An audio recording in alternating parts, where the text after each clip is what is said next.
Ambati Silks, Kanchipuram Saree Store, now in Vijayawada. Exclusive Pattu Sarees, Salwars and Lehengas. Evening snacks కొన్ని చేసామండి మొన్న. అయితే ఇవాళ సగ్గుబియ్యంతో చల్ల పునుకులు చేద్దాం. ఏమీ లేదు, సగ్గుబియ్యం కడిగేసి ఒకసారి సరిపడా, ఇప్పుడు ఇంత సగ్గుబియ్యం ఉంది కదా, కప్పు మీద ఇంకొంచెం ఉంటే చాలు, గట్టి పెరుగులో వేసేసేయండి. ఈ పెరుగు ఒక రవ్వ పుల్లగా ఉంటే బాగుంటుంది. వర్షాలు వచ్చేసినాయి కదా, పులవదు పెద్దగా. నిన్న రాత్రికి తోడుకున్న పెరుగు అయితే ఈ పూటకు బాగుంటుంది. పొద్దున్నే కడిగేసి ఒకసారి పెరుగులో మునిగేదాకా ఒక్క చుక్క నీళ్లు, అంతకంటే వద్దు, నీళ్ళు పోసి నానబెట్టేసేయండి. ఒక 4-5 అవర్స్ నానితే మనకి సగ్గుబియ్యము ఇగో ఇలా అయిపోతాయి. ఓ 4-5 గంటలు నానాక ఇది చూడండి, మొత్తం పెరుగు పీల్చేసుకున్నాయి పూర్తిగా. ఈ సగ్గుబియ్యాన్ని మనం పునుకులు వేసుకుందాము. దీంట్లో ఏం చేయాలి, కొంచెము బియ్యపిండి, కాస్త శనగపిండి, అల్లం, పచ్చిమిర్చి, కొత్తిమీర, కరివేపాకు, జీలకర్ర, అలా నానా రకాల పదార్థాలు వేయటం. పునుగుల పిండిలాగా దీన్ని కలిపేసుకోవటమే. దీనికల్లా ఏంటంటే సగ్గుబియ్యం నానాలి.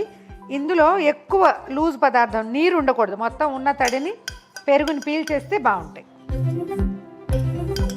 వెన్న మజ్జిగ చేస్తాం కదా, ఫ్రెష్గా వెన్న తీసిన మజ్జిగ ఒక పూట ఉంచి అందులో వేసుకున్నా కూడా బాగుంటాయి. సరిపడా ఉప్పు, ఒక పెద్ద స్పూను జీలకర్ర, అల్లం ముక్కలు సన్నగా కట్ చేసినవి ఒక పెద్ద ఇంచి, 2 ఇంచీలు అలా, అంత మాత్రం ముక్క అయితే బాగుంటుంది. తర్వాత ఒక 4 పచ్చిమిర్చి సన్నటి ముక్కలు చేసేద్దాము.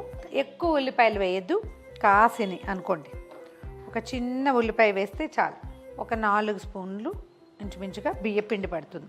ఓ 2-3 స్పూన్లు వేసి చూద్దాం, అవసరమైతే పిండి వేసుకుందాము. దీంట్లో కొంచెం శనగపిండి 1 స్పూన్ వేస్తే ఏంటంటే రంగు బాగా వస్తుంది, లేకపోతే కొంచెం రంగు తక్కువగా ఉంటాయి ఇవి. ఓసారి మొత్తం కలుపుతాము.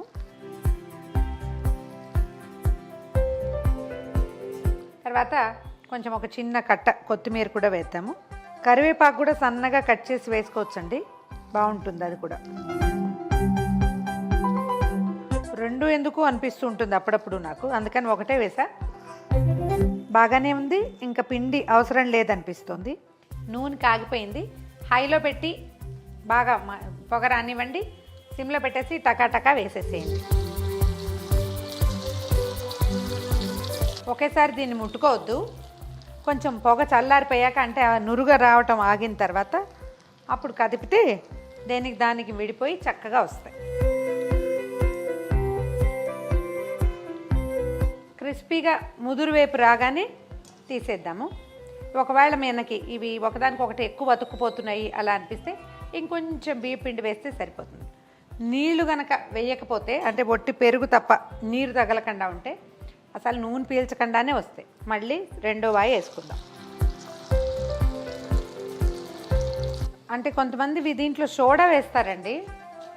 నేనేమనుకుంటా అంటే అన్నెసెసరీగా ఎందుకు సోడా వేయాలి, మనం పెరిగేసాం, బియ్యపిండి వేసాం, శనగపిండి వేసాం, ఈ సగ్గుబియ్యం ఒకటి చక్కగా బొబ్బినయ్యి, వృధాగా సోడాని అవసరం లేనప్పుడు ఎందుకు పొట్టలోకి వేయాలి అని. మనం సోడా వేస్తే ఇవి ఇంతంత లావును వచ్చి మన మైసూర్ బొండాల్లా వస్తాయి బ్రహ్మాండంగా.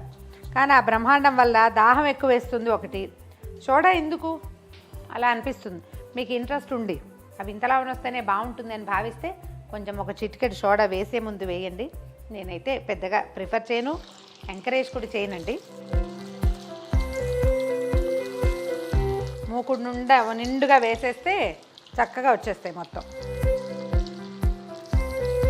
క్రిస్ప్గా కనపడుతున్నాయి చూడండి, చూడ్డానికి లోపల చిన్న మెత్తదనం ఉంటుంది, ఎంత బాగుంటుందో. ఇలా చేసేసుకోవటమే మొత్తం.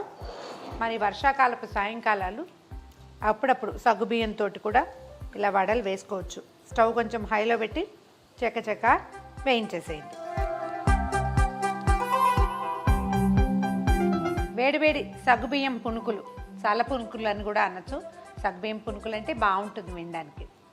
ట్రై చేసి చూడండి. ఈ వీడియో కనుక మీకు నచ్చినట్లయితే లైక్ చేయండి, షేర్ చేయండి. మరిన్ని ఇంట్రెస్టింగ్ వీడియోల కోసం సుమన్ టీవీకి సబ్స్క్రైబ్ చేసుకోండి.